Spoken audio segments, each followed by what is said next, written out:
Chapter 1. The Bertolini. The Signora had no business to do it, said Miss Bartlett to a fire. No business at all.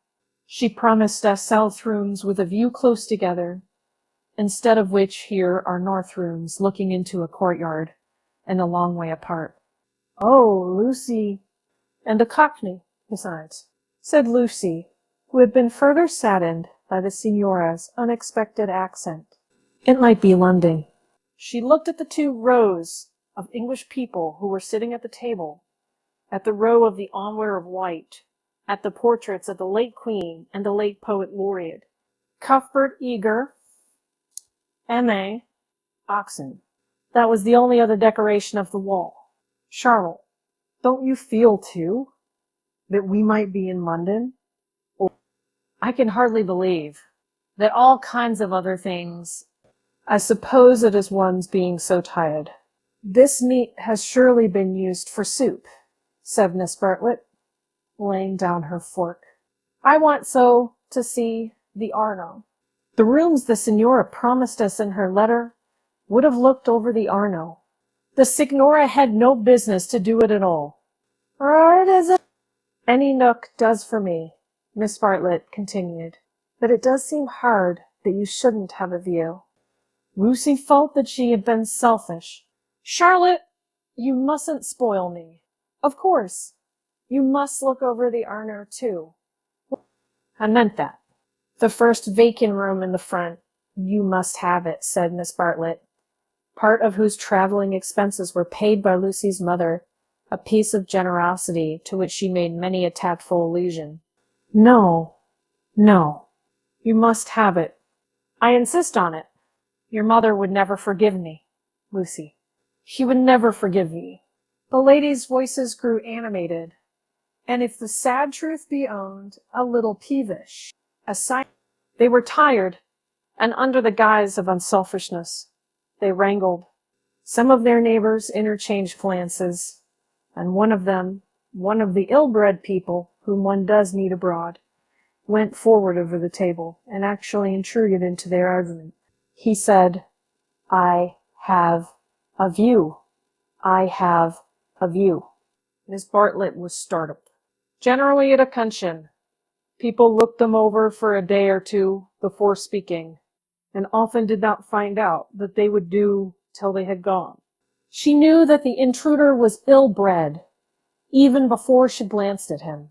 He was an old man, of heavy build, with a fair, shaven face, and large eyes.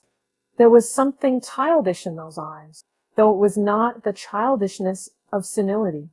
What exactly it was Miss Bartlett did not stop to consider, for her glance passed on to his clothes. These did not attract her. He was probably trying to become acquainted with them before they got into the swim. So she assumed a dazed expression when he spoke to her, and then said, Of you? Oh, of you. How delightful of you is. This is my son, said the old man. His name's George. He has a view, too. Ah, said Miss Bartlett, repressing Lucy, who was about to speak. What I mean, he continued, is that you can have our rooms, and we'll have yours. We'll change. The better class of tourists was shocked at this, and sympathized with the newcomers. Miss Bartlett, in reply, opened her mouth as little as possible, and said, Thank you very much indeed. That is out of the question. Why? Said the old man, with both fists on the table. Because it is quite out of the question. Thank you. You see, we don't like to take, began Lucy. Give you to Paul. Excellent. Her cousin again repressed her. But why? He persisted. Women like looking at a view. Men don't. And he thumped with his fists like a naughty child, and turned to his son, saying, George, persuade them. It's so obvious that they should have, said the son.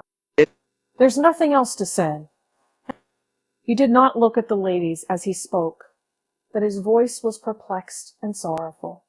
Lucy, too, was perplexed, but she saw that they were in for what is known as quite a scene, and she had an odd feeling that whenever these ill-bred tourists spoke, the contest widened and deepened till it dealt. Now?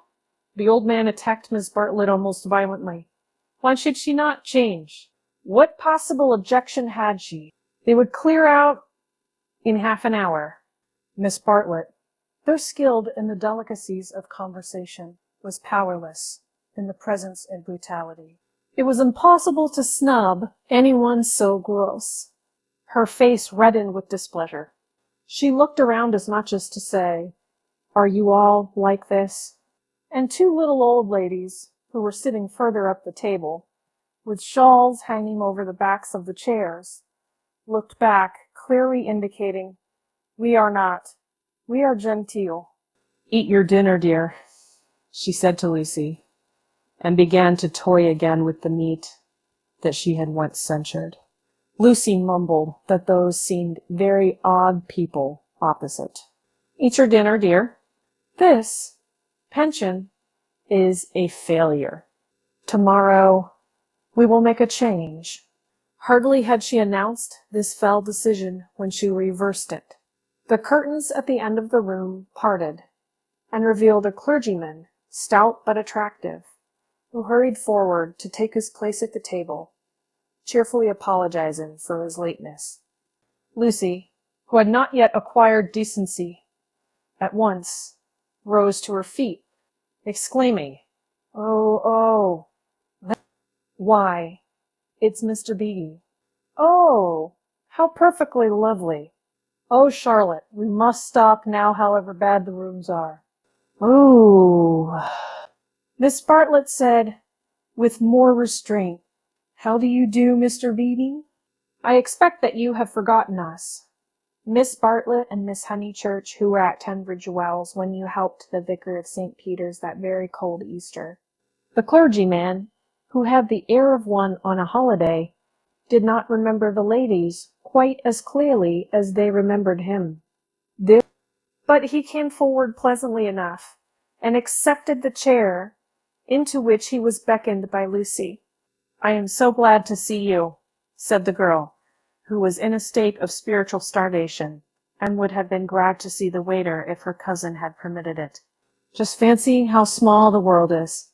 Summer Street, too, makes it so specially funny."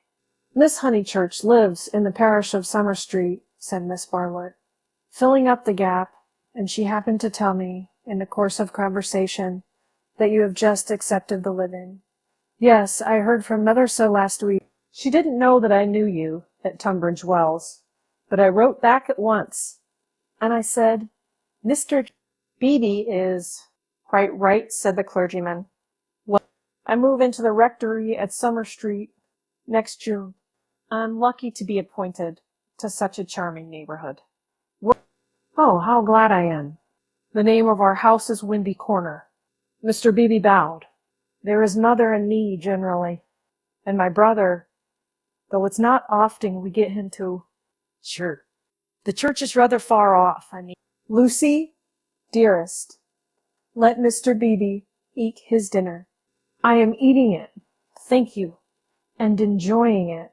He preferred to talk to Lucy, whose playing he remembered, rather than to Miss Bartlett, who probably remembered his sermons. He asked the girl whether she knew Florence well, and was informed at some length that she had never been there before. "It is delightful to advise a newcomer," and he was first in the field. "Don't neglect the country round," his advice concluded. "The first fine afternoon drive up to Fiesole, and round by Settignano, and something of that sort." "No," cried a voice from the top of Mr. Beebe. "Oh, well. The first fine afternoon, your ladies must go to Prato." "That lady looks so clever," whispered Miss Bartlett to her cousin. "We are in luck." And indeed, a perfect torrent of information burst on them. People told them what to see, when to see it, how to stop the electric trams, how to get rid of the beggars, how much to give for a vellum blotter, how much the place would go upon them. The pension, Bertolini, had decided, almost enthusiastically, that they would do, whichever way they looked. Kind ladies smiled and shouted at them, and above all rose the voice of the clever lady, crying, Prato. They must go to Prato. That place is too sweetly squalid for words. I love it. I revel in shaking off the trammels of respectability, as you know. The young man, named George, glanced at the clever lady, and then returned moodily to his plate. Obviously he and his father did not do. Lucy, in the midst of her success, found time to wish they did. It gave her no extra pleasure that anyone should be left in the cold, and when she rose to go, she turned back and gave the two outsiders a nervous little bow.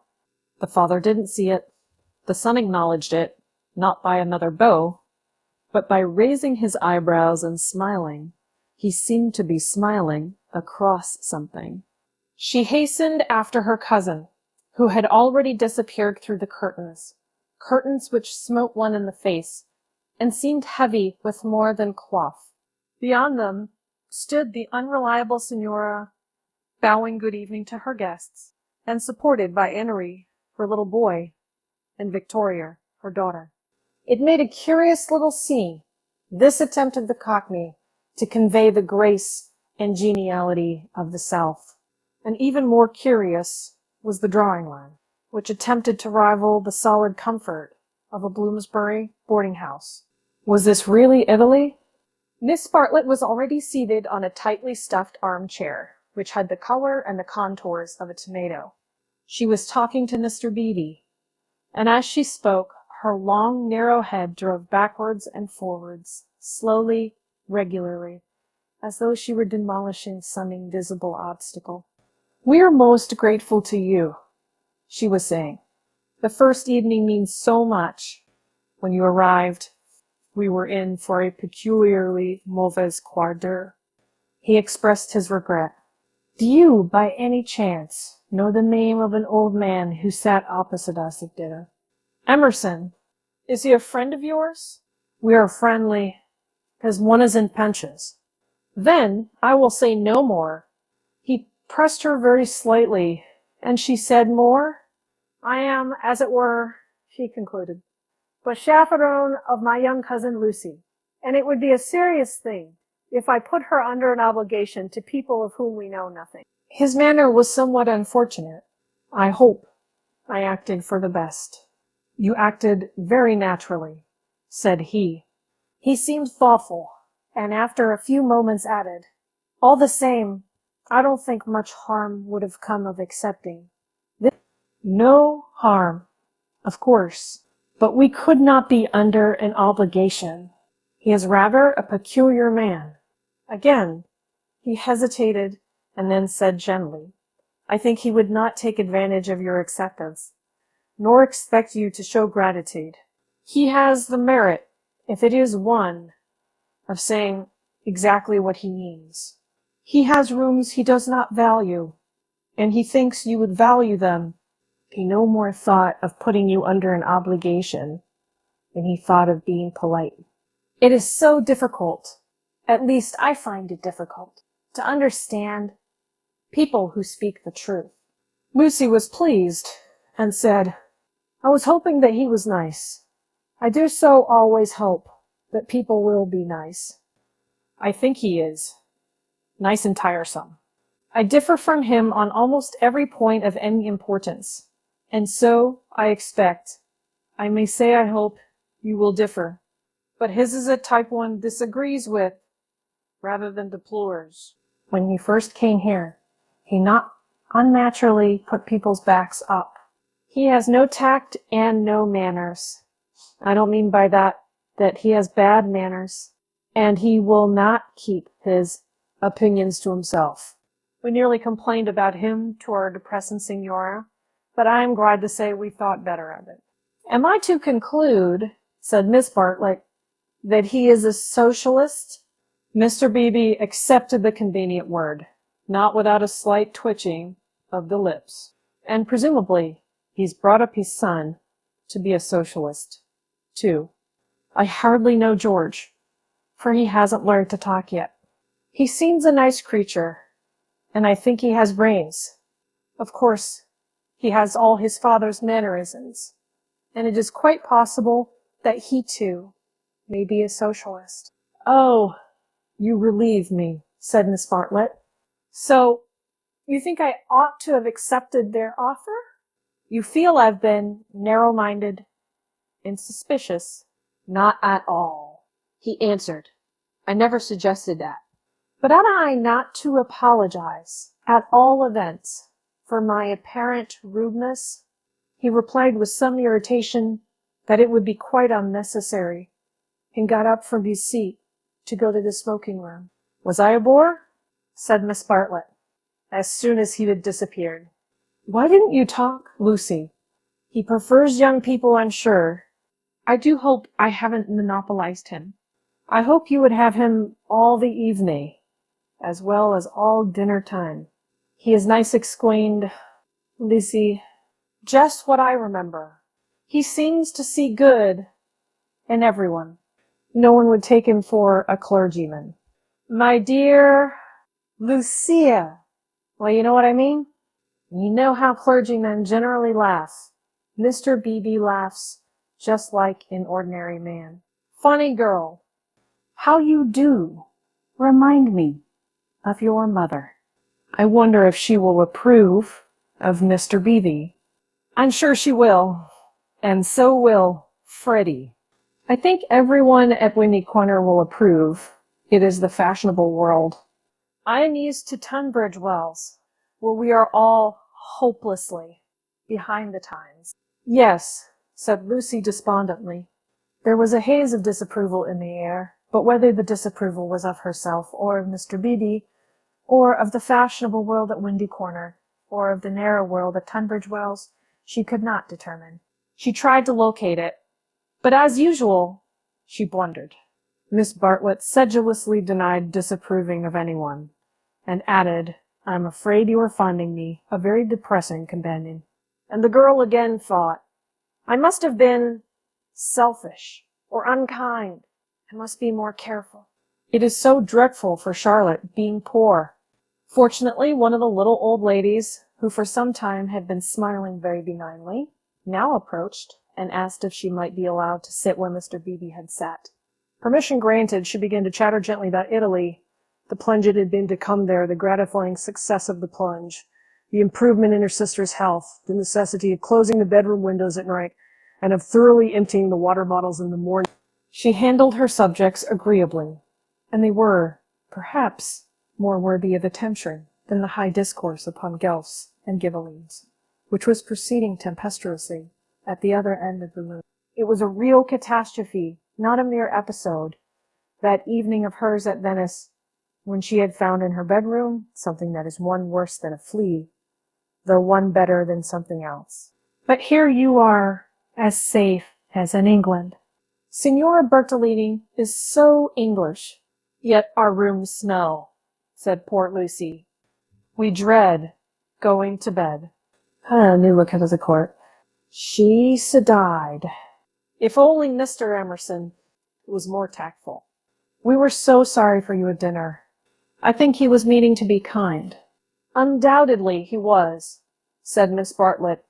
Mr. Beebe has just been scolding me for my suspicious nature. Of course, I was holding back on my cousin's account. Of course, said the little old lady, and they murmured that one could not be too careful with a young girl.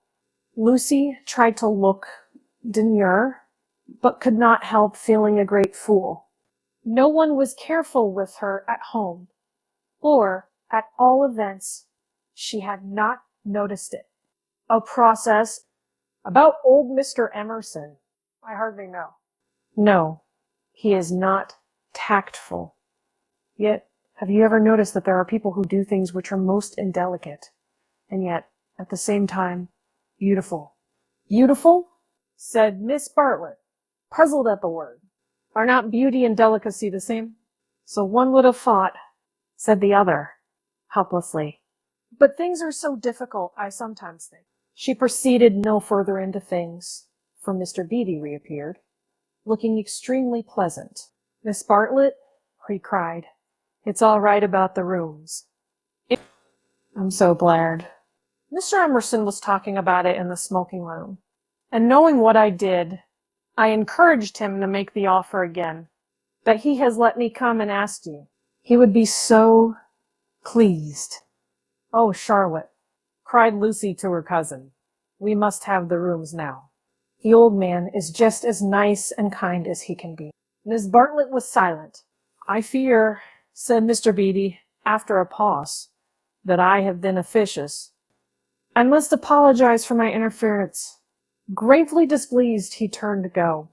Not till then did Miss Bartlett reply, "My own wishes, dearest Lucy, are unimportant in comparison with yours.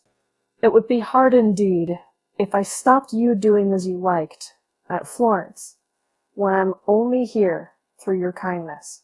If you wish me to turn these gentlemen out of their rooms, I will do it. Would you then, Mr. Beatty, kindly tell Mr. Emerson that I accept his kind offer, and then conduct him to me, in order that I may thank him personally?" She raised her voice as she spoke. It was heard all over the drawing-room, and silenced the Gloughs and the Ghibellines. The clergyman, inwardly cursing the female sex, bowed and departed with her message. "Remember, Lucy, I alone am implicated in this. I do not wish the acceptance to come from you. Grant me that, at all events." Mr. Beatty was back, saying rather nervously, "Mr. Emerson is engaged, but here is his son instead." The young man gazed down on the three ladies who felt seated on the floor, so low were their chairs. "My father," he said, "is in his bath, so you cannot thank him personally. But any message given by you to me will be given by me to him as soon as he comes out." Miss Bartlett was unequal to the bath. All her barbed civilities came forth wrong end first. Young Mr. Emerson scored a notable triumph to the delight of Mr. Beatty, song, and to the secret delight of Lucy. "Poor young man," said Miss Bartlett, as soon as he had gone. "How angry he is with his father about the rooms. It is all he can do to keep polite." "In half an hour or so your rooms will be ready," said Mr. Beebe. Then, looking rather thoughtfully at the two cousins, he retired to his own room to write up his philosophic diary. "Oh dear," breathed the little old lady, and shuddered, as if all the winds of heaven had entered the apartment. "Gentlemen sometimes do not realize."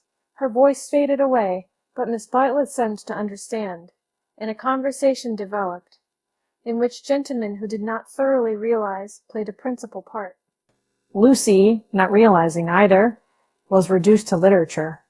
Taking up Baedeker's Handbook to Northern Italy, she committed to memory the most important dates of Florentine history, for she was determined to enjoy herself on the morrow. Thus the half-hour crept profitably away, and at last Miss Bartlett rose with a sigh, and said, "I think one might venture now." "No, Lucy, do not stir. I will superintend the move." "How you do everything," said Lucy. "Naturally, dear. It is my affair, but I would like to help you." "No, dear." Charlotte's energy, and her unselfishness. She had been thus all her life, but really on this Italian tour she was surpassing herself. So Lucy felt, or strove to feel, and yet there was a rebellious spirit in her which wondered whether the acceptance might not have been less delicate and more beautiful. At all events, she entered her own room without any feeling of joy. "I want to explain," said Miss Bartlett, "why it is that I have taken the largest room. Naturally, of course, I should have given it to you, but I happen to know that it belongs to the young man, and I was sure your mother would not like it." Lucy was bewildered. If you are to accept a favor, it is more suitable. You should be under an obligation to his father than to him. I'm a woman of the world, in my small way, and I know where things lead to. However, Mr. Beevy is a guarantee of the sort that they will.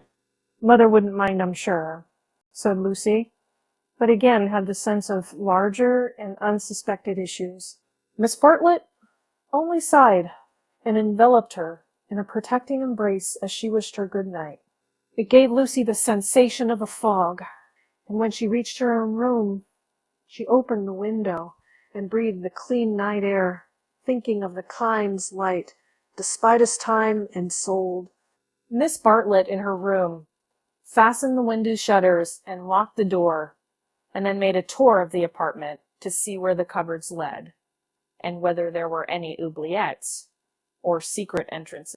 It was then that she saw, pinned up over the washstand, a sheet of paper on which was scrawled an enormous note of interrogation. Nothing more. What does it mean? She thought, and she examined it carefully by the light of a candle. Meaningless at first, it gradually became menacing, obnoxious, portentous with evil. She was seized with an impulse to destroy it, but fortunately remembered that she had no right to do so, since it must be the property of young Mr. Emerson. So she unpinned it carefully and put it between two pieces of blotting paper to keep it clean for him. Then she completed her inspection of the room, sighed heavily according to her habit, and went to bed. In Santa Croce, with no Baedeker, it was pleasant to wake up in Florence, to open the eyes upon a bright bare room, with a floor of red tiles which look clean through they are not. It was pleasant, too, to fling wide the windows, pinching the fingers in unfamiliar fastenings, to lean out into sunshine, beautiful hills and trees and marble churches opposite and closed below. Over the rivermen were at work with spades and sieves on the sandy foreshore, and on the river was a boat, also diligently employed for some mysterious end. Now an electric tram came rushing underneath the window. No one was inside it, except one tourist, but its platforms were overflowing with Italians, who preferred to stand. But children tried to hang on behind, and the conductor, with no malice, spat in their faces to make them let go. Then soldiers appeared, good-looking, undersized men, wearing each a knapsack covered with mangy fur, and a greatcoat which had been cut for some larger soldier. Beside them walked officers, looking foolish and fierce, and before them went little boys, turning somersaults in time with the band. The tram car became entangled in their ranks and moved on painfully, like a caterpillar in a swarm of ants. One of the little boys fell down, and some white billets came out of an archway. Indeed, if it had not been for the good advice of an old man who is selling bouts, the road might never have got clear. Over such trivialities as these many a valuable hour may slip away, and the traveler who has gone to Italy to study the tactile values of Giotto or the corruption of the papacy may return remembering nothing but the blue sky. So it was as well that Miss Bartlett should tap and come in, and having commented on Lucy's leaving the door unlocked, and on her leaving out of the window before she was fully dressed, should urge her to hasten herself, or the best of the day would be gone. By the time Lucy was ready, her cousin had done her breakfast, and was listening to the clever lady among the crumbs. A conversation then ensued on not unfamiliar lines. Miss Bartlett was, after all, a wee bit tired, and thought they had better spend the morning settling in. Unless Lucy would at all like to go out. Lucy would rather like to go out, as it was her first day in Florence. But, of course, she could go alone. Miss Bartlett could not allow this. And of course she would accompany Lucy everywhere. Oh, certainly not. Lucy would stop with her cousin. Oh, no. That would never do. Oh, yes. At this point, The clever lady broke in. If it is Mrs. Grundy who is troubling you, I do assure you that you can neglect the good person. Be in English. Miss Honeychurch will be perfectly safe. Italians understand. A dear friend of mine, Contessa Baroncelli, has 2 daughters, and when she cannot send a maid to school with them, she lets them go in sailor hats instead. Everyone takes them for English, you see, especially if their hair is strained tightly behind. Miss Bartlett was unconvinced by the safety of Contessa Baroncelli's daughters. She was determined to take Lucy herself, to have her head not be so very bad.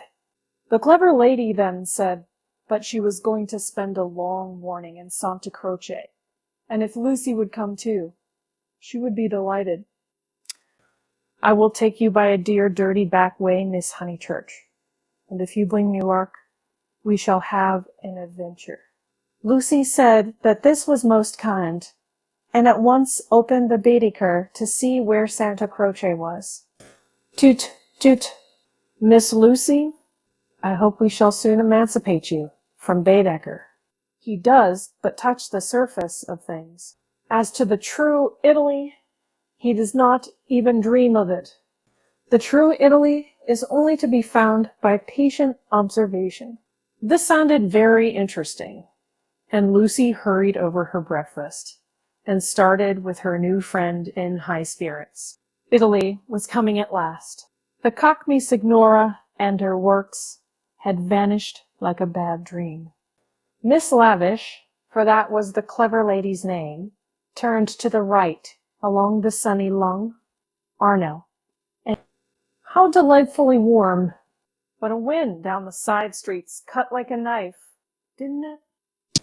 Ponte alle Grazie, reportedly particularly interesting, and that's mentioned by Dante. San Miniato, beautiful as well as interesting. The crucifix that kissed a murderer.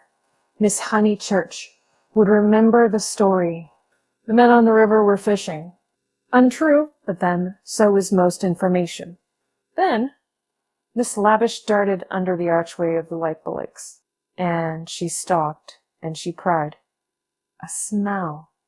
A true Florentine smell. Every city, let me teach you, has its own smell. Is it a very nice smell? Said Lucy, who had inherited from her mother a distaste to dirt. One doesn't come to Italy for niceness, was the retort. One comes for life. Buongiorno. It probably makes more bowing right and left. Look at that adorable wine cart. How the driver stares at us. Dear, simple soul. So Miss Lavish proceeded through the streets of the city of Florence, short, fidgety, and playful as a kitten, though without a kitten's grace. It was a treat for the girl to be with anyone so clever and so cheerful.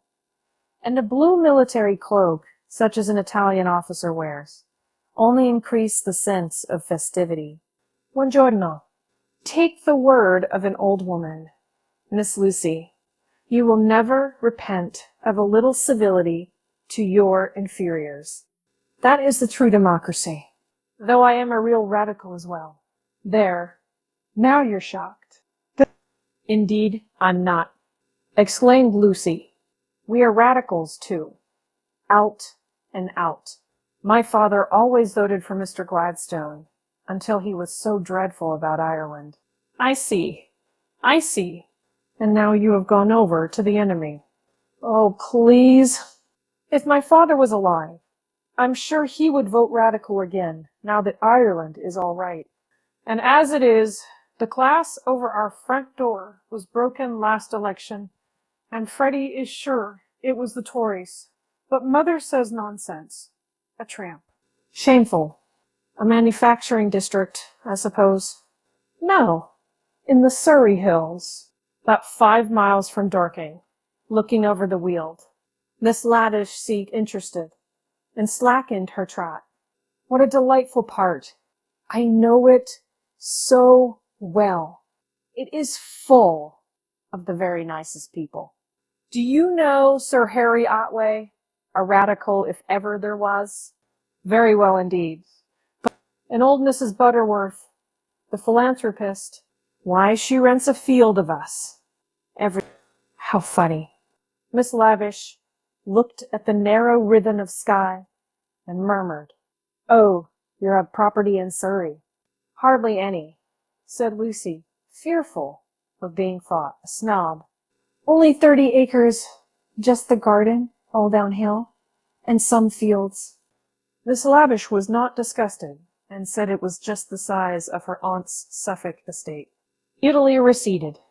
He tried to remember the last name of Lady Louisa someone, who had taken a house near Summer Street the other year, but she had not liked it, which was odd of her. And just as Miss Lavish had got the name, she broke off and exclaimed, "Bless us! Bless us and save us! We blast away." Certainly, they had seemed a long time in Ricci Santa Croce, the tower of which had been plainly visible from the landing window. But Miss Lavish had said so much about knowing her Florence by heart, that Lucy had followed her with no misgivings. Lost. Lost. My dear Miss Lucy, during our political diatribes, we have taken a wrong turning. How those horrid conservatives would jeer at us. What are we to do? 2 lone females in an unknown town. Now, this is what I call an adventure. Lucy, who wanted to see Santa Croce, suggested as a possible solution that they should ask the way there. "Oh, but that is the word of a craven. And no, you are not to look at your Baedeker. Give it to me, I shan't let you carry it." We would simply drift. Accordingly, they drifted through a series of those gray-brown streets, neither commodious nor picturesque, in which the eastern quarter of the city abounds. Lucy soon lost interest in the discontent of Lady Louisa, and became discontented herself. The one ravishing moment Italy appeared, she stood in the square of the Annunziata and saw in the living terracotta those divine babies whom no cheap reproduction can ever stale. There they stood, with their shining limbs bursting from the garments of charity, and their strong white arms extended against circlets of heaven. Lucy thought she had never seen anything more beautiful, but Miss Lavish, with a shriek of dismay, dragged her forward, declaring that they were out of their path. The hour was approaching at which the continental breakfast begins, or rather ceases, to tell, and the ladies bought some hot chestnut paste out of a little shop, because it looked so typical. It tasted partly of the paper, in which it was wrapped, partly of hair oil, partly of the great unknown. But it gave them strength to drift into another piazza, large and dusty, on the farther side of which rose a black and white facade of surpassing ugliness. Miss Lavish spoke to it dramatically. It was Santa Croce. The adventure was over. Stop a minute. Let those 2 people go on, or I shall have to speak to them. I do detest conventional intercourse. Nasty. They are going into the church, too. Ah, the British are abroad. We sat opposite them at dinner last night. They have given us their rooms. They were so very kind. Look at their figures. Laughed Miss Lavish. They walk through my Italy like a pair of cows. It's very naughty of me, but I would like to set an examination paper at Dover and turn back every tourist who couldn't pass it. What would you ask us? Miss Lavish laid her hand pleasantly on Lucy's arm, as if to suggest that she, at all events, would get full marks. In this exalted mood, they reached the steps of the great church, and were about to enter it when Miss Lavish stopped, squeaked, flung up her arms, and cried, "There goes my local color box. I must have a word with him." And in a moment she was away over the piazza, her military cloak flapping in the wind. nor did she slacken speed till she caught up an old man with white whiskers and nipped him playfully upon the arm. Lucy waited for nearly 10 minutes. Then she began to get tired. The beggars worried her. The dust blew in her eyes, and she remembered that a young girl ought not to loiter in public places. She descended slowly into the piazza with the intention of rejoining Miss Lavish, who was really almost too original. But at that moment, Miss Lavish and her local color box moved also, and disappeared down a side street, both gesticulating largely. Tears of indignation came to Lucy's eyes, partly because Miss Lavish had jilted her, partly because she had taken her Baedeker. How could she find her way home? How could she find her way about in Santa Croce? Some said at any Santa Croce. Her first morning was ruined, and she might never be in Florence again. A few minutes ago, she had been all high spirits, talking as a woman of culture, and half persuading herself that she was full of originality. Now she entered the church depressed and humiliated, not even able to remember whether it was built by the Franciscans or the Dominicans. Of course, it must be a wonderful building, but how like a barn, and how very cold. Of course, it contained frescoes by Giotto, in the presence of whose tactile values she was capable of feeling what was proper. But who was to tell her which they were? She walked about disdainfully unwilling to be enthusiastic over monuments of uncertain authorship or date. There was no one even to tell her which, of all the sepulchral slabs that paved the nave and transepts, was the one that was really beautiful, the one that had been most praised by Mr. Ruskin. Then the pernicious charm of Italy worked on her, and, instead of acquiring information, she began to be happy. She puzzled out the Italian notices, the notices that forbade people to introduce dogs into the church, the notice that prayed people, in the interest of health, and out of respect to the sacred edifice in which they found themselves, not to spit. She watched the tourists. Their noses were as red as their Baedekers. So cold was Santa Croce. She beheld the horrible fate that overtook 3 Papist, 2 he-babies, and a she-baby, who began their career by sousing each other with the holy water, and then proceeded to the Machiavelli memorial, dripping but hallowed, advancing towards it very slowly and from immense distances. They touched the stone with their fingers, with their handkerchiefs, with their heads, and then retreated. What could this mean? They did it again and again.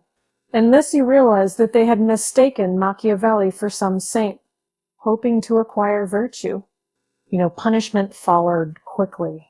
The smallest he-baby stumbled over one of the sepulchral slabs so much admired by Mr. Ruskin, and entangled his feet in the features of a recumbent bishop.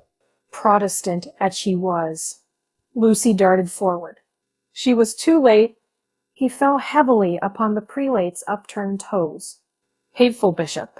exclaimed the voice of old Mr. Emberson, who had darted forward also. "Hard in life, hard in death. Go out into the sunshine, little boy, and kiss your hand to the sun, for that is where you ought to be." Intolerable bishop!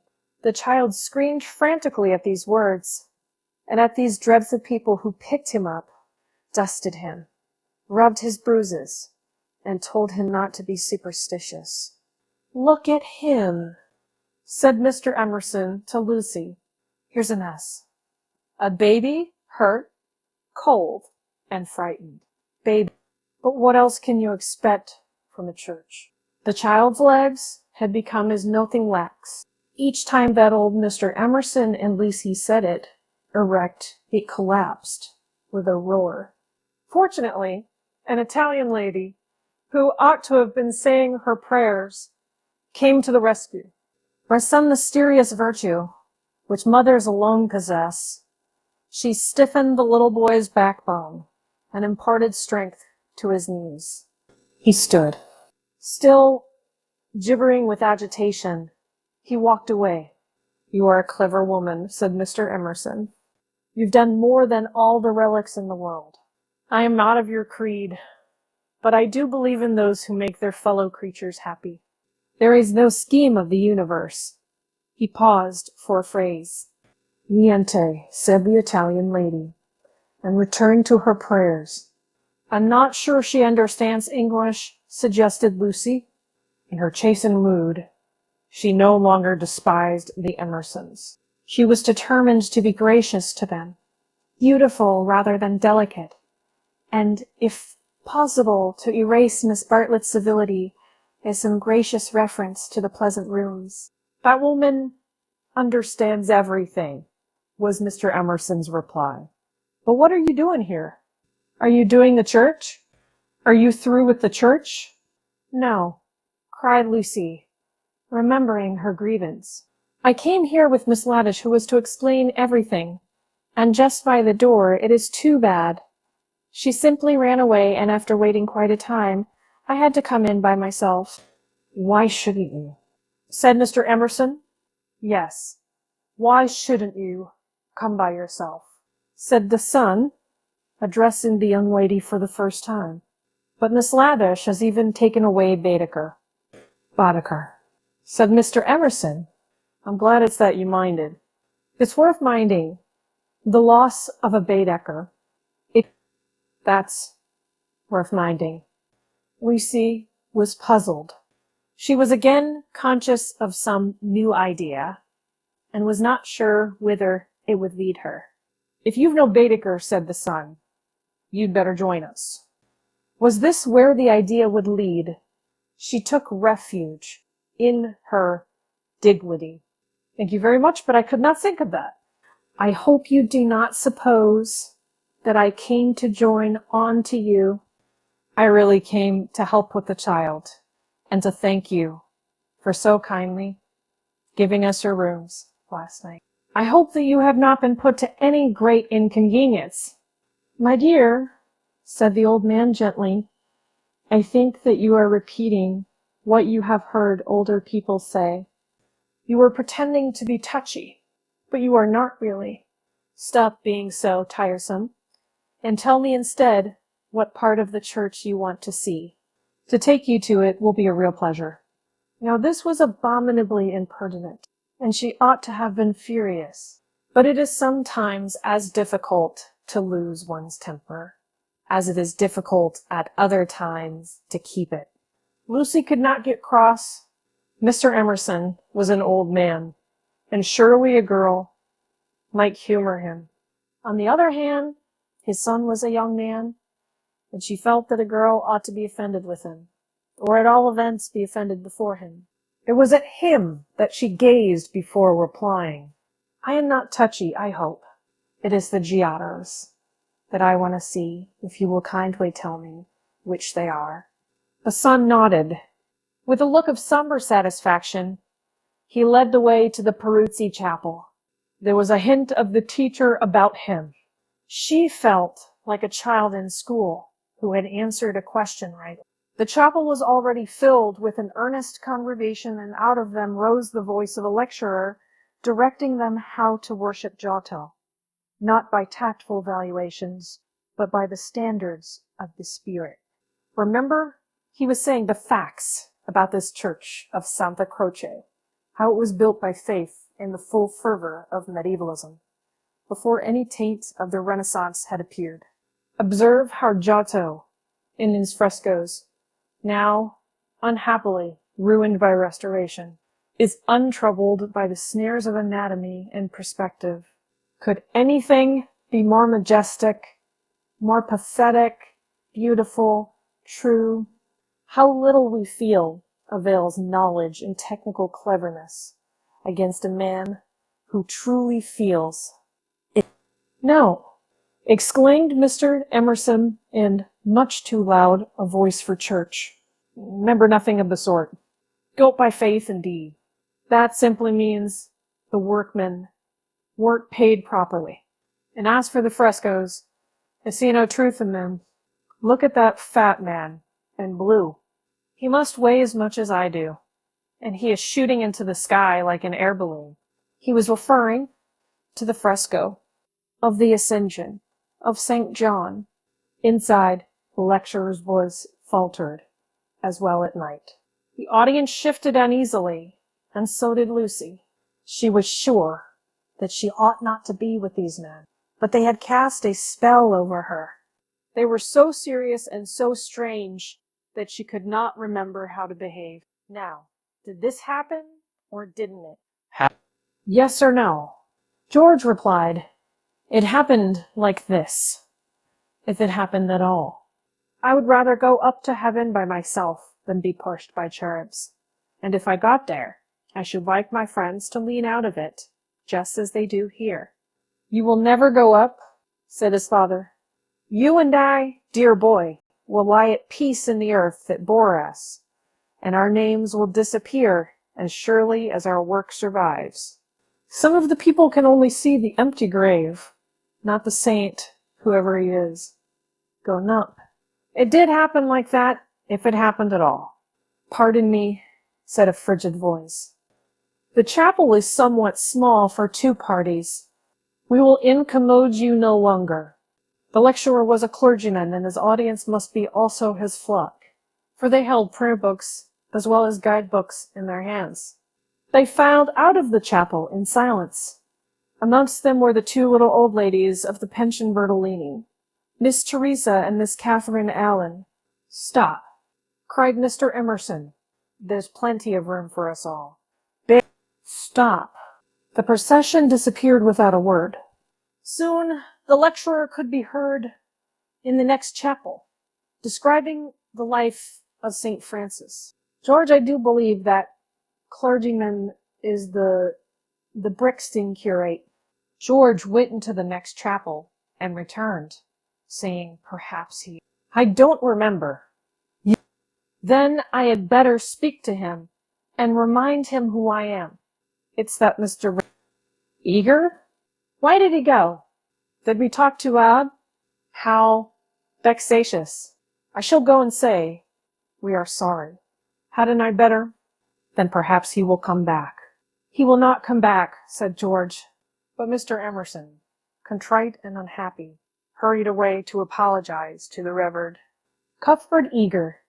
Lucy, apparently absorbed in Lunette, could hear the lecture again interrupted. The anxious, aggressive voice of the old man, the curt, injured replies of his opponent. The son, who took every little contretemps as if it were a tragedy, was listening also. "My father has that effect on nearly everyone," he informed her. "He will try to be kind." "I hope we all try," said she, smiling nervously, "because we think it improves our characters. But he is kind to people because he loves them, and they find him out and are offended or frightened." "How silly of them," said Lucy, though in her heart she sympathized. "I think that a kind action done tactfully." Tact. He threw up his head in disdain. Apparently, she had given the long answer. She watched the singular creature pace up and down the chapel. For a young man, his face was rugged, and, until the shadows fell upon it, hard. Enshadowed, it sprang into tenderness. She saw him once again at Rome, on the ceiling of the Sistine Chapel, carrying a burden of acorns. Healthy and muscular, he yet gave her the feeling of grayness, of tragedy that might only find solution in the night. The feeling soon passed. It was unlike her to have entertained anything so subtle. Born of silence and of unknown emotion, it passed when Mr. Emerson returned, and she could re-enter the world of rapid talk, which was alone familiar to her. "Were you snubbed?" asked his son, tranquilly. But we have spoilt the pleasure of I don't know how many people. They won't come back." Full of innate sympathy, quickness to perceive good in others, vision of the brotherhood of man, scraps of the lecture on St. Francis came floating round the partition wall. "But don't let us spoil yours," he continued to Have you looked at those saints? Yes, said Lucy. They are lovely. Do you know which is the tombstone that is praised in Ruskin? He did not know, and suggested that they should try to guess it.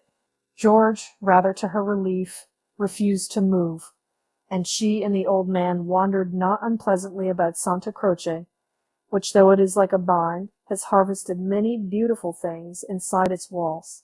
There were also beggars to avoid, and guides to dodge round the pillars, and an old lady with her dog, and here and there a priest modestly edging to his mass through the groups of tourists.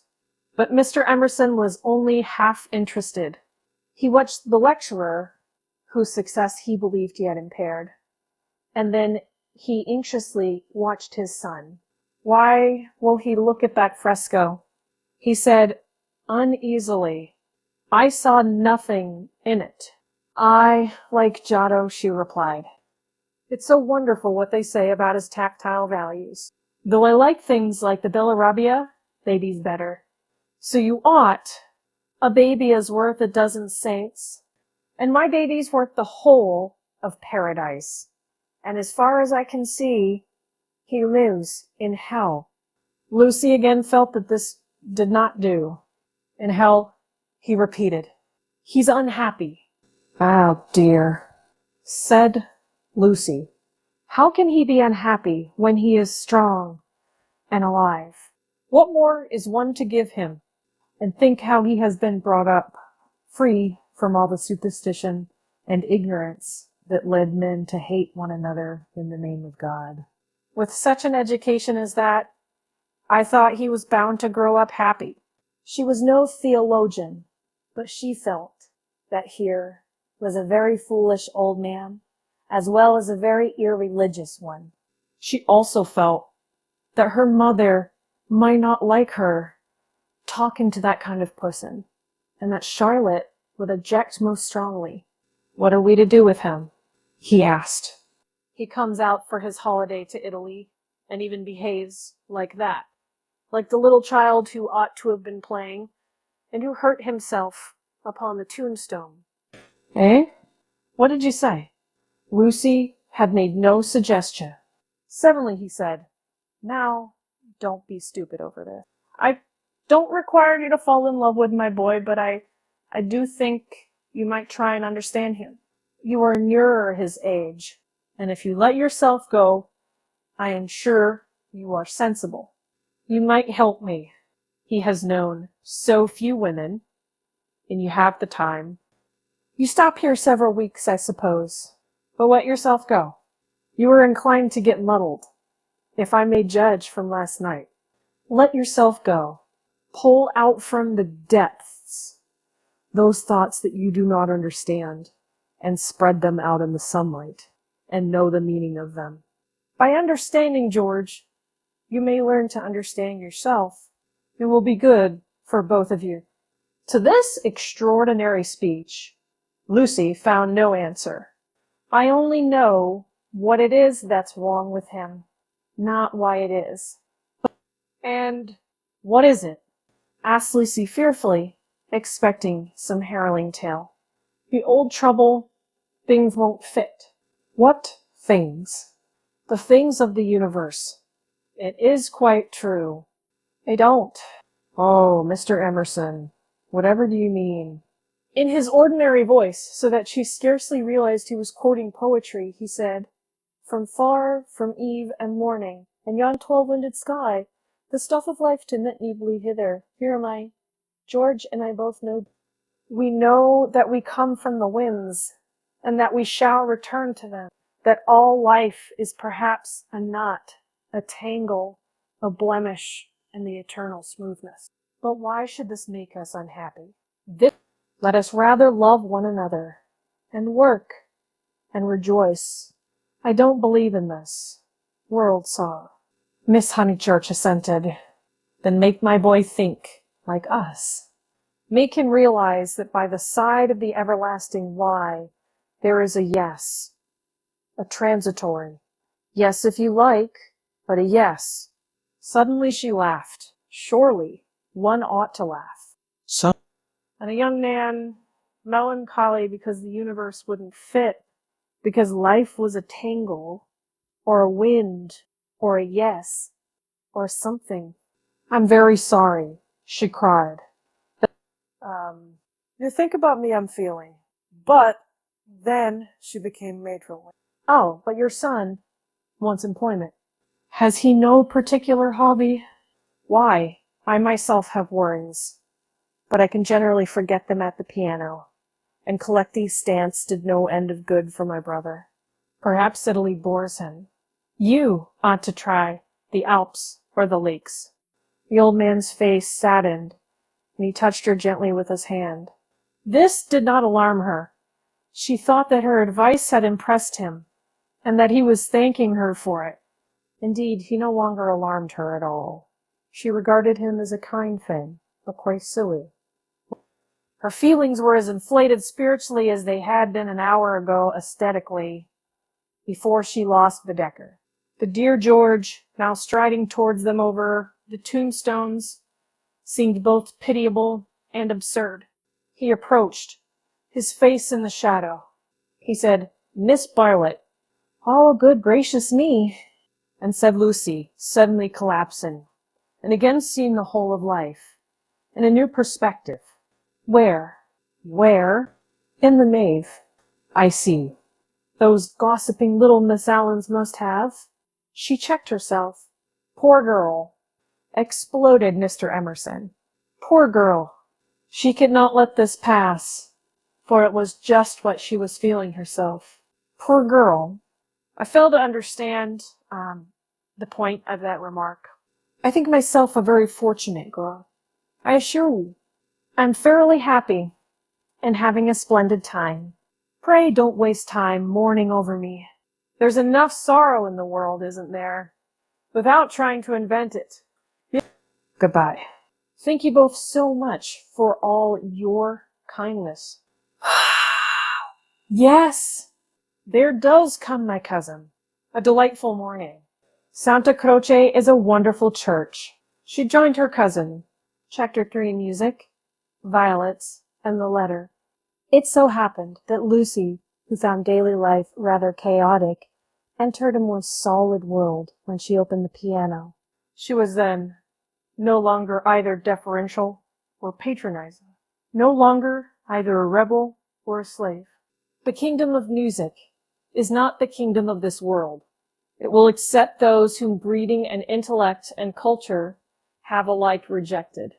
The commonplace person begins to play and shoots into the Empyrean without effort, whilst we look up, marveling how he has escaped us and thinking how we could worship him and love him, but he loves some. Perhaps he cannot. Certainly he does not, or does so very seldom. Lucy had done so never. She was no dazzling executant. Her rems were not at all like strings of pearls, and she struck no more right notes than is suitable for one of her age. Nor was she the passionate young lady who performed so tragically on a summer's evening with the window open. Passion was there, but it could not be easily labeled.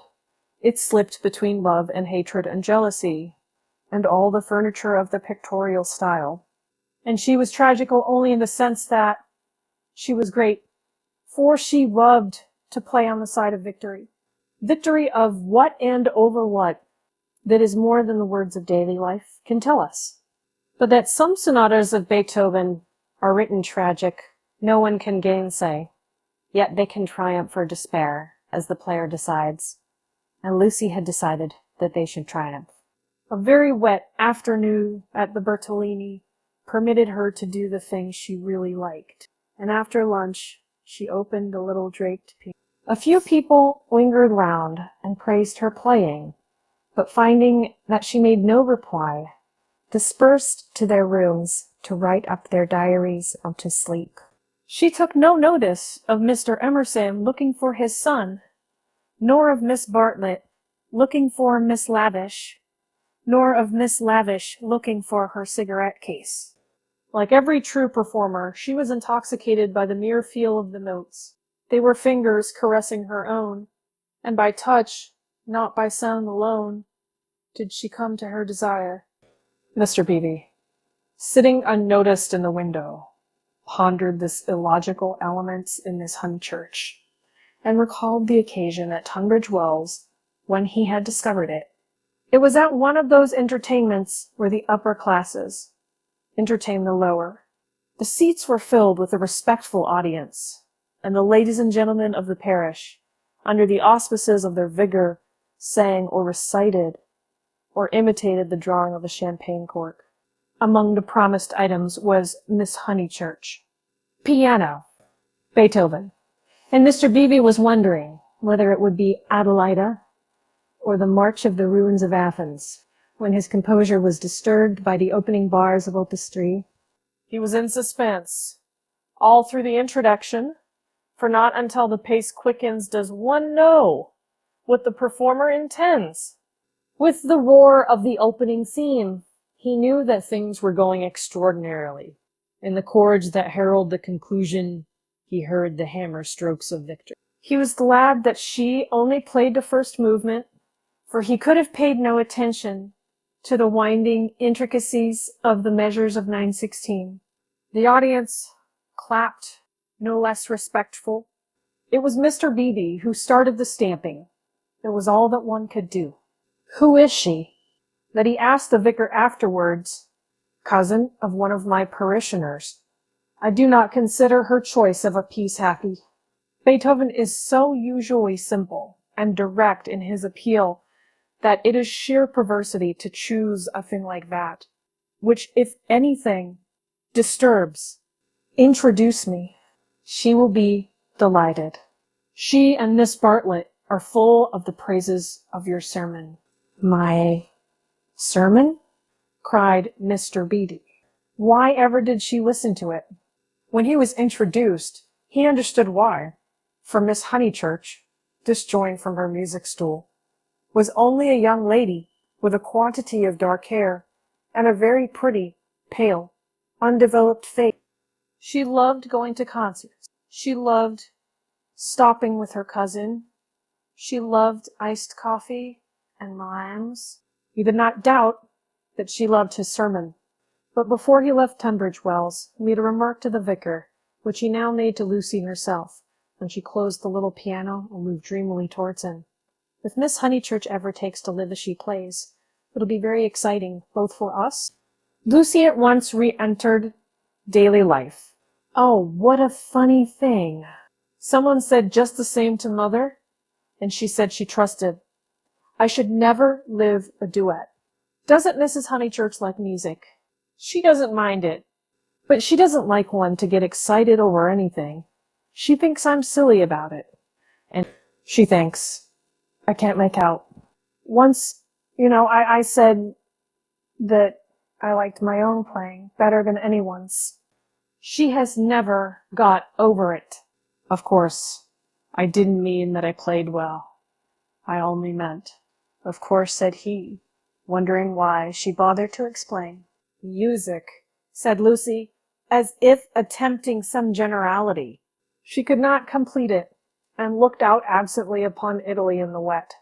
The whole life of the South was disorganized, and the most graceful nation in Europe had turned into formless lumps of clothes. The street and the river were dirty yellow, the bridge was dirty gray, and the hills were dirty purple. Somewhere in their folds were concealed Miss Lavish and Miss Bartlett, who had chosen this afternoon to visit the Torre del Gallo. What about music? Said Mr. Beebe. Poor Charlotte will be sopped, was Lucy's reply. The expedition was typical of Miss Bartlett, who would return cold, tired, hungry, and angelic, with a ruined skirt, a pulpy Baedeker, and a tickling cough in her throat. On another day, when the whole world was singing and the air ran into the mouth like wine, she would refuse to stir from the drawing-room, saying that she was an old thing, and no fit companion for a hardy girl. Miss Lavish has led your cousin astray. She hopes to find the true Italy in the wet, I believe. Miss Lavish is so original, murmured Lucy. This was a stock remark, the supreme achievement of the pension Bertolini in the way of definition. Miss Lavish was so original. Mr. Beebe had his doubts, but they would have been put down to clerical narrowness. For that, and for other reasons, he held his peace. I wish Miss Lavish would tell me herself. We started such friends. But I don't think she ought to have run away with Baedeker that morning in Santa Croce. Charlotte was most annoyed at finding me practically alone, and so I couldn't help being a little annoyed with Miss Lavish. The two ladies, at all events, have made it up. He was interested in the sudden friendship between women, so apparently dissimilar as Miss Bartlett and Miss Lavish. They were always in each other's company, with Lucy, a slighted third. Miss Lavish, he believed he understood, but Miss Bartlett might reveal unknown depths of strangeness, though not perhaps of meaning. Was Italy deflecting her from the path of prim chaperone, which he had assigned to her at Tunbridge Wells? All his life he had loved to study maiden ladies. They were his specialty, and his profession had provided him with ample opportunities for the work. Girls like Lucy were charming to look at, but Mr. Beebe was, from rather profound reasons, somewhat chilly in his attitude towards the other sex, and preferred to be interested rather than enthralled. Lucy, for the third time, said that poor Charlotte would be sopped. The Arno was rising in flood, washing away the traces of the little curts upon the foreshore. But in the southwest, there had appeared a dull haze of yellow, which might mean better weather, if it did not mean worse. She opened the window to inspect, and a cold blast entered the room, drawing a plaintive cry from Miss Catherine Allen, who entered at the same moment by the door. "Oh, dear Miss Honeychurch, you will catch a chill. And Mr. Beatty here, besides. Who would suppose this is Italy? There is my sister, actually nursing the hot water can. No comforts or proper provisions." She sidled towards them and sat down, self-conscious, as she always was on entering a room which contained one man or a man and one woman. "I could hear your beautiful playing, Miss Honeychurch, though I was in my room with the door shut.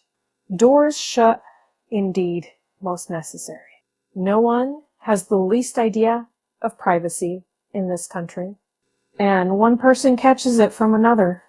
Lucy answered suitably. Mr. Beebe was not able to tell the ladies of his adventure at Nabena, where the chambermaid burst in upon him in his bath, exclaiming cheerfully, "Fa niente, sono vecchia." He contented himself with saying, "I quite agree with you, Miss Allen. The Italians are a most unpleasant people. They pry everywhere, they see everything, and they know what we want before we know it ourselves. We are at their mercy. They read our thoughts. They foretell our desires. From the cab driver down to Giotto. They turn us inside out, and I resent it. Yet in their heart of hearts, they are how superficial. They have no conception of the intellectual life. How right is Signora Bertolini, who exclaims to me the other day, 'Oh, Mr. Beatty, if you knew what I suffer over the children's education. I wanted my little Victoria taught by a ignorant Italian what can explain nothing.'" Miss Allen did not follow, but gathered that she was being mocked in an agreeable way. Her sister was a little disappointed in Mr. Beebe, having expected better things from a clergyman whose head was bald, and who wore a pair of russet whiskers. Indeed, who would have supposed that tolerance, sympathy, and a sense of humor would inhabit that militant form? In the midst of her satisfaction, she continued to sidle, and at last the cause was disclosed. From the chair beneath her she extracted a gun-metal cigarette case, on which were powdered in turquoise the initials B.E.L. "That belongs to Lavish," said the clergyman. "A good fellow, Lavish, but I wish she'd start a pipe." "Oh, Mr. Beebe," said Miss Allen, divided between awe and mirth. Indeed, though it is dreadful for her to smoke, it is not quite as dreadful as you suppose. She took to it, practically in despair, after her life's work was carried away in a lancet. Surely, that makes it more excusable. What was that? Asked Lucy. Mr. Beebe sat back complacently, and Miss Allen began as follows. It was a novel, and I'm afraid, from what I can gather, not a very nice novel. It is so sad when people who have abilities misuse them, and I must say they nearly always do. Anyhow, he left it almost finished in the grotto of the Calvary at the Capuchini Hotel at Amalfi, while she went for a little ink. She said, "Can I have a little ink, please?" But you know what Italians are, and meanwhile the grotto fell roaring onto the beach. And the saddest thing of all is that she cannot remember what she has written. The poor thing was very ill after it, and so got tempted into cigarettes. It is a great secret, but I am glad to say that she is writing another novel. She told Teresa and Miss Pole the other day that she had got up all the local color. This novel is to be about modern Italy. The other was historical, but that she could not start till she had an idea. First, she tried Perugia for an inspiration, then she came here, and this must on no account get round. And so cheerful through it all. I cannot help thinking that there is something to admire in everyone, even if you do not approve of them. Miss Allen was always thus being charitable against her better judgment. A delicate pathos perfumed her disconnected remarks, giving them unexpected beauty, just as in the decaying autumn woods there sometimes rise odors reminiscent of spring. She felt she had made almost too many allowances and apologized hurriedly for her toleration. All the same, she's a little too, I hardly like to say unwomanly, but she behaved most strangely. Emerson's arrived. Mr. Beebe smiled as Miss Allen plunged into an anecdote which he knew she would be unable to finish in the presence of a gentleman. I don't know, Miss Honeychurch, if you have noticed that Miss Pole, the lady who has so much yellow hair, takes lemonade. That old Mr. Emerson, who puts things very strangely. Her jaw dropped. She was silent. Mr. Beebe, whose social resources were endless, went out to order some tea, and she continued to Lucy, in a hasty whisper, "Stomach." He warned Miss Pole of her stomach acidity, he called it, and he may have meant to be kind. I must say, I forgot myself and laughed. It was so sudden. As Teresa truly said, it was no laughing matter. But the point is that Miss Lavish was positively attracted by his mentioning S, and said she liked plain speaking and meeting different grades of thought. She thought they were commercial travelers. Drummers was the word she used. And all through dinner, she tried to prove that England, our great and beloved country, rests on nothing but commerce. Teresa was very much annoyed and left the table before the cheese, saying as she did so, "There, Miss Lavish, is one who can confute you better than I," and pointed to that beautiful picture of Lord Tennyson. Then Miss Lavish said, "Tut, the early Victorians. Just imagine." But the early Victorians. My sister had gone, and I felt bound to speak. I said, "Miss Lavish, I am an early Victorian. At least that is to say, I will hear no breath of censure against our dear Queen." It was horrible speaking. I reminded her how the Queen had been to Ireland when she did not want to go, and I must say, she was dumbfounded and made no reply. But unluckily, Mr. Emerson overheard this part and called in his deep voice, "Quite so, quite so. I honor the woman for her Irish visit. The woman. I tell things so badly that you see what a tangle we were in by this time, all on account of S having been mentioned in the first place. But that is not all. After dinner, Miss Lavish actually came up and said, Miss Allen, I'm going into the smoking room to talk to those two nice men. Come too. Needless to say, I refused such an unsuitable invitation, and she had the impertinence to tell me that it would broaden my ideas, and it received as a "Let me finish the story," said Mr. Beebe, who had returned. Miss Lavish tried Miss Pole, myself, everyone, and finally said, "I shall go alone." She went. At the end of 5 minutes, she returned unobtrusively with a green baseboard and began playing Patience. "Whatever happened?"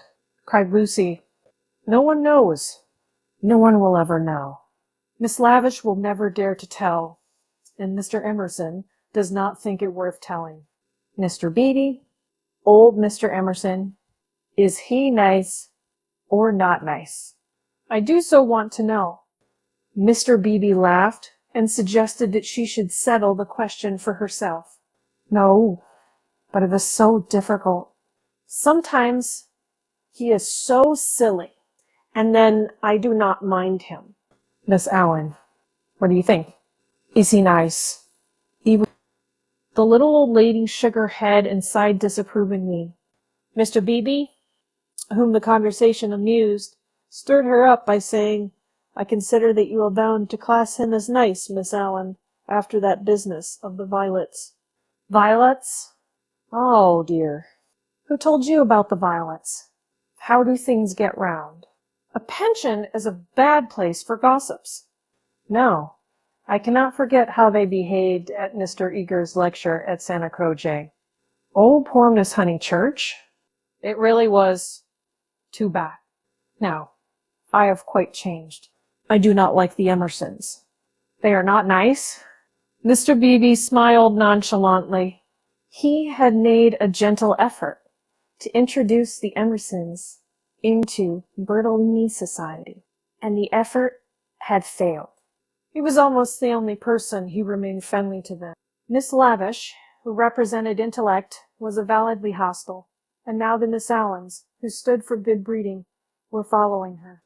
Miss Bartlett, smarting under an obligation, would scarcely be civil. The case of Lucy was different. She had given him a hazy account of her adventures in Santa Croce, and he gathered that the two men had made a curious and possibly concerted attempt to annex her, to show her the world from their own strange standpoint, to interest her in their private sorrows and joy. This was impertinent. He did not wish their cause to be championed by a young girl. He would rather it should fail. After all, he knew nothing about them, and pension joys, pension sorrows, are flimsy things, whereas Lucy would be his parishioner. Lucy, with one eye upon the weather, finally said that she thought the Emersons were nice, not that she saw anything of them now. Even their seats at dinner had been moved. "But aren't they always waylaying you to go out with them, dear?" said the little lady inquisitively. "Only once." Charlotte didn't like it, and said something, quite politely, of course, and most right of her. "They don't understand our ways. They must find their level." Mr. Beebe rather felt that they had gone under. They had given up their attempt, if it was one, to conquer society, and now the father was almost as silent as the son. He wondered whether he would not plan a pleasant day for these folk before they left. Some expedition, perhaps, with Lucy well chaperoned to be nice to them. It was one of Mr. Beebe's chief pleasures to provide people with happy memories. Evening approached while they chatted. The air became brighter. The colors on the trees and hills were purified, and the Arno lost its muddy solidity and began to twinkle. There were a few streaks of bluish green among the clouds, a few patches of watery light upon the earth, and then the dripping facade of San Miniato shone brilliantly in the declining sun. "Too late to go out," said Miss Allen in a voice of relief. "All the galleries, they are shut." "I think I shall go out," said Lucy. "I want to go round the town in the circular tram, on the platform by the driver." Her two companions looked grave. Mr. Beebe, who felt responsible for her in the absence of Miss Bartlett, ventured to say, "I wish we could. Unluckily, I have letters. If you do want to go out along, won't you be better on your feet?" "Italians, dear, said Miss Allen. "Perhaps I shall meet someone who reads me through and through." But they still looked disapproval, and she so far conceded to Mr. Beebe as to say that she would only go for a little walk and keep to the street frequented by tourists. "She oughtn't really to go at all," said Mr. Beebe, as they watched her from the window, "and she knows it. I put it down to too much Beethoven." Chapter 4. Mr. Beebe was right. Lucy never knew her desire so clearly as after musing. She had not really appreciated the clergyman's wit, nor the suggestive twitterings of Miss Allen. Conversation was tedious. She wanted something big, and she believed that it would have come to her on the wind-swept platform of an electric tram. This she might not attempt. It was unladylike. So why were most big things unladylike? Charlotte had once explained to her why. It was not that ladies were inferior to men. It was that they were different. Their mission was to inspire others to achievement rather than to achieve themselves. Indirectly, by means of tact and a spotless name, a lady could accomplish much. But if she rushed into the fray herself, she would be first censured, then despised, and finally ignored. Poems had been written to illustrate this point. There is much that is immortal in this medieval lady. The dragons have gone, and so have the knights, but still she lingers in our midst. She reigned in many an early Victorian castle, and was queen of much early Victorian song. It is sweet to protect her in the intervals of business, sweet to pay her honor when she has cooked our dinner well. But alas, the creature grows degenerate.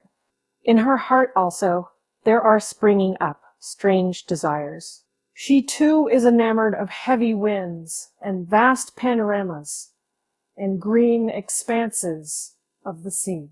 She has marked the kingdom of this world, how full it is of wealth and beauty and war, a radiant crest built around the central fires, spinning towards the receding heavens. Men, declaring that she inspires them to it, move joyfully over the surface, having the most delightful meetings with other men, happy not because they are masculine, but because they are alive. Before the show breaks up, she would like to drop the august title of the eternal woman and go there as her transitory self. Lucy does not stand for the medieval lady, who was rather an ideal to which she was bidden to lift her eyes when feeling serious. Nor has she any system of revolt. Here and there, a restriction annoyed her particularly, and she would transgress it, and perhaps be sorry that she had done so. This afternoon, she was peculiarly restive. She would really like to do something of which her well-wishers disapproved. As she might not go on the electric tram, she went to Alinari's shop. There she bought a photograph of Botticelli's Birth of Venus. Venus, being a pity, spoilt the picture, otherwise so charming, and Miss Bartlett had persuaded her to do without it. For her taste was Catholic, and she extended uncritical approval to every well-known name. But though she spent nearly 7 lire, the gates of liberty seemed still unopened. She was conscious of her discontent. It was new to her to be conscious of it. The world, she thought, is certainly full of beautiful things, if only I could come across them. It was not surprising that Mrs. Honeychurch disapproved of music, declaring that it always left her daughter peevish, unpractical, and touchy. "Nothing ever happens to me," she reflected as she entered the Piazza Signoria and looked nonchalantly at its marvels, now fairly familiar to her. The great square was in shadow. The sunshine had come too late to strike it. Neptune was already unsubstantial in the twilight, half god, half ghost, and his fountain plash dreamily to the men and satyrs who idled together on its marge. The loggia showed as the triple entrance of a cave, wherein many a deity, shadowy but immortal, looking forth upon the arrivals and departures of mankind. It was the hour of unreality, the hour that is, when unfamiliar things are real. An older person at such an hour, and in such a place, might think that sufficient was happening to him, and rest content. Lucy desired more. She fixed her eyes wistfully on the tower of the palace, which rose out of the lower darkness like a pillar of roughened gold. It seemed no longer a tower, no longer supported by earth, but some unattainable treasure, throbbing in the tranquil sky. Its brightness mesmerized her, still dancing before her eyes when she bent them to the ground and started towards home. Then something did happen. 2 Italians by the loggia had been bickering about its debt. "Cinq lire," they had cried. "Cinq lire. Lire. Lire." They sparred at each other, and one of them was hit lightly upon the chest. He frowned. He bent towards Lucy with a look of interest, as if he had an important message for her. He opened his lips to deliver it, and a stream of red came out between them and trickled down his unshaven chin. That was all. A prow that rose out of the dust. It hid this extraordinary man from her and bore him away to the fountain. Mr. George Emerson happened to be a few paces away, looking at her across the spot where the man had been. How very odd. Across something. Even as she caught sight of him, it grew dim. The palace itself grew dim, swayed above her, fell onto her softly, slowly, noiselessly, and the sky fell with it. She thought, "Oh, what have I done? Oh, what have I done?" She murmured, and opened her eyes. George Emerson still looked at her, but not across anything. She had complained of dullness, and lo, one man was stabbed, and another held her in his arms. They were sitting on some steps in the Uffizi arcade. He must have carried her. He rose when she spoke, and began to dust his knees. She repeated, "Oh, what have I done?" "You fainted." I am very sorry. How are you now?" "Perfectly well. Absolutely well." And she began to nod and smile. "Then let us come home. There's no point in our stopping." He held out his hand to pull her up. She pretended not to see it. The cries from the fountain, they had never ceased, rang emptily. The whole world seemed pale and void of its original meaning. "How very kind you have been. I might have hurt myself falling. But now I am well. I can go alone." "Thank you." His hand was still extended. "Oh, my photographs," she exclaimed suddenly. "What photographs?" "I bought some photographs at Alinari. I must have dropped them out there in the square." She looked at him cautiously. "Would you add to your kindness by fetching them?" He added to his kindness. As soon as he had turned his back, Lucy arose with the running of a maniac and stole down the arcade towards the Arno. "Miss Honeychurch!" She stopped with her hand on her heart. "You sit still. You aren't fit to go home alone." "Yes, I am. Thank you so very much." "No, you aren't. You go openly if you were, but I had rather, then I don't fetch your photographs. I had rather be alone." He said imperiously, "The man is dead. The man is probably dead.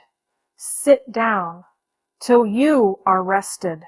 She was bewildered and obeyed him. "And don't move till I come back." In the distance, she saw creatures with black hoods, such as appear in dreams. The palace tower had lost the reflection of the declining day and joined itself to earth. How should she talk to Mr. Emerson when he returned from the shadowy square? Again, the thought occurred to her, "Oh, what have I done?" The thought she, as well as the dying man, had crossed some spiritual boundary. He returned, and she talked of the murder. Oddly enough, it was an easy topic. She spoke of the Italian character. She became almost garrulous over the incident that had made her faint 5 minutes before. Being strong physically, she soon overcame the horror of blood. She rose without his assistance, and though wings seemed to flutter inside her, she walked firmly enough towards the Arno. Their cabman signaled to them. They refused him, and the murderer tried to kiss him. You say how very odd Italians are, and gave himself up to the police. Mr. Peavy was saying that Italians know everything, but I think they are rather childish. When my cousin and I were at the pity yesterday, what was that?